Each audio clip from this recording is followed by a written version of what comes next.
뉴시티 교리문답 19번째 시간입니다. 오늘은 공의를 만족시키시는 하나님의 은혜에 대해서 살펴보는데요. 19번째 질문은 형벌을 면하고 다시 하나님의 은혜를 누릴 방법이 있습니까? 있습니다. 순전한 자비로 하나님의 공의, 즉 하나님 자신을 충족시키는 것입니다. 그로 인해 우리는 구속자에 의해 하나님과 화해하고 죄와 죄에 대한 형벌에서 구원을 받게 됩니다. 공의를 만족시키시는 하나님의 은혜에 대해 이야기하는 것이죠. 여러분, 죄의 대가를 인식해야 은혜가 보이는 것입니다. 막연한 기대감으로 복음을 이해해서는 안 됩니다. 죄의 대가가 무엇인가를 바르게 인식할 때 비로소 은혜가 보이게 되는 거예요. 영화관에서 영화를 보려고 하는데 여러분, 밝은 조명을 끄지 않고 그대로 켜둔다면 영화를 상영할 수 있을까요? 아마도 영화 상영이 불가능할 것입니다.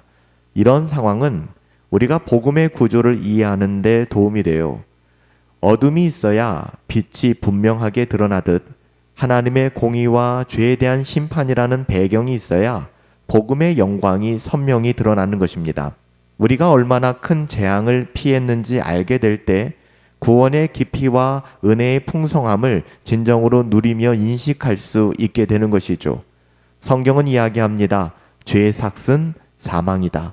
죄는 반드시 형벌을 수반한다.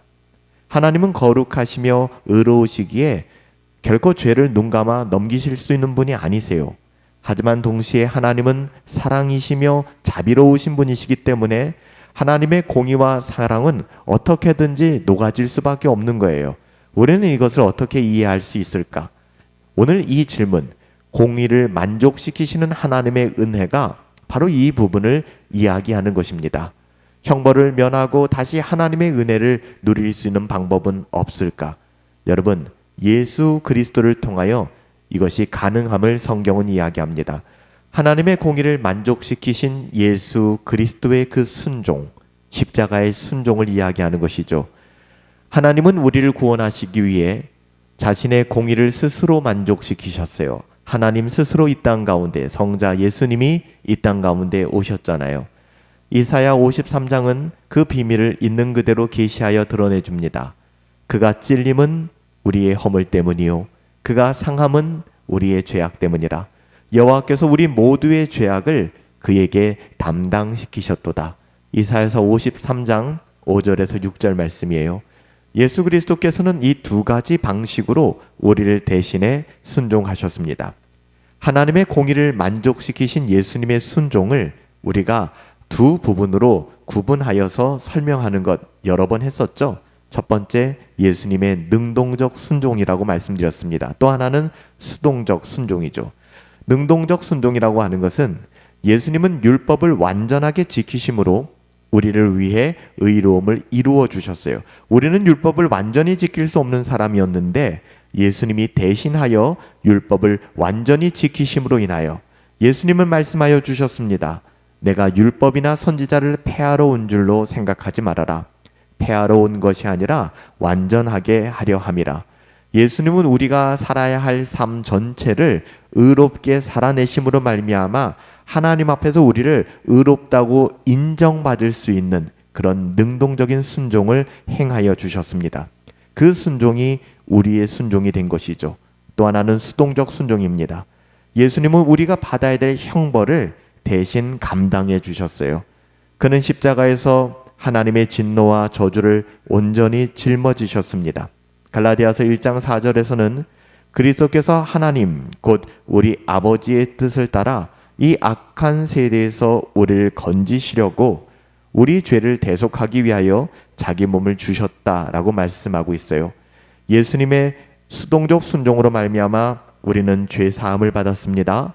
예수님의 능동적 순종으로 말미암아 우리는 하나님 앞에 의롭다고 인정을 받게 된 것입니다.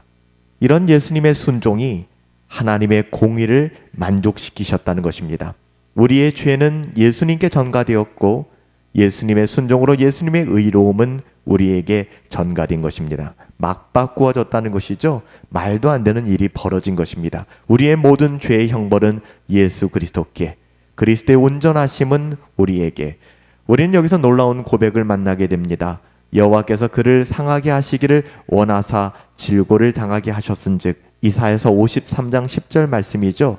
우리의 구원을 향한 하나님의 기뻐하심을 우리는 볼 수 있는 거예요.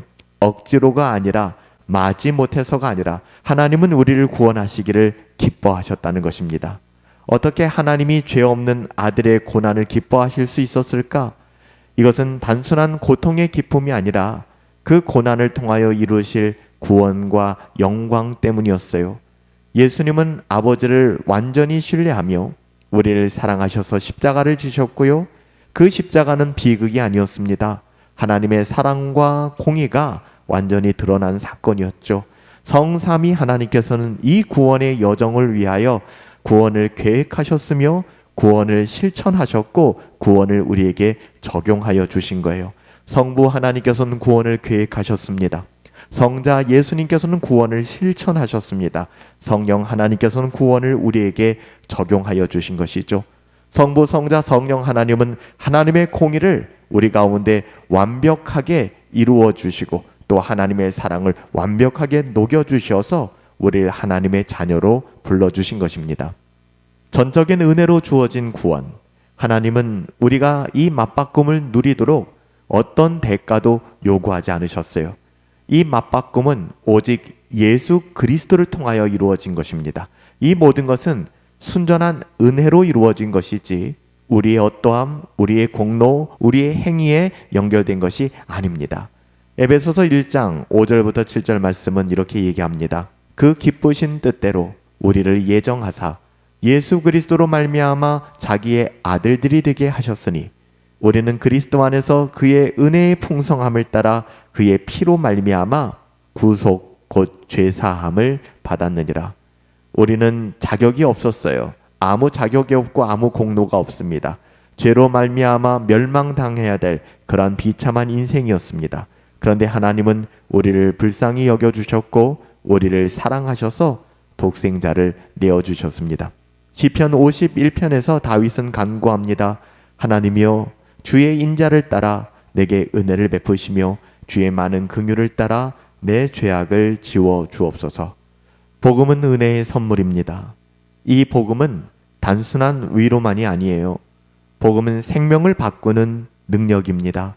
죄인을 거룩한 하나님의 자녀로 바꾸는 하나님의 역사예요. 우리는 더 이상 율법의 저주 아래 있지 않으며 더 이상 심판의 두려움 속에서 살아가지 않아도 괜찮습니다. 예수 그리스도의 의로운 삶과 죽음이 우리의 것이 되었기 때문에 그래요. 하나님은 공의를 만족시키셨고 자비를 베풀어 주셨습니다. 우리의 구원은 전적인 하나님의 은혜예요. 그러므로 우리는 감사와 찬양으로 하나님께 나아가면 되는 것입니다. 이사야 선지자의 증언처럼 그가 찔림은 우리의 허물 때문이고요. 그가 상함은 우리의 죄악 때문이었습니다. 그가 징계를 받음으로 우리가 평화를 누리게 되었고 그가 채찍에 맞음으로 우리가 나음을 얻게 되었습니다. 살아계신 아버지 하나님, 하나님의 공의를 만족시키신 하나님의 은혜를 볼 수 있도록 인도하여 주시니 감사드립니다. 우리의 형벌을 면하고 다시 하나님의 은혜를 누릴 수 있는 방법, 오직 은혜의 복음밖에 없음을 다시 한번 고백합니다. 우리의 어떠함으로는 불가능하며 우리의 어떠함으로는 불안하고 답답하고 실망하고 낙심할 수밖에 없었습니다. 우리 주 예수 그리스도를 붙들게 하옵소서. 예수 그리스도께서 우리를 위하여 순종하신 그 수동적 순종과 능동적 순종으로 말미암아 우리는 죄 없다함을 받게 되었고 우리는 의롭다 하심을 얻게 되었습니다. 이 은혜를 전하며 살아갈 수 있도록 우리의 영혼을 주장하여 주옵소서. 존귀하신 예수님의 이름으로 기도하옵나이다. 아멘.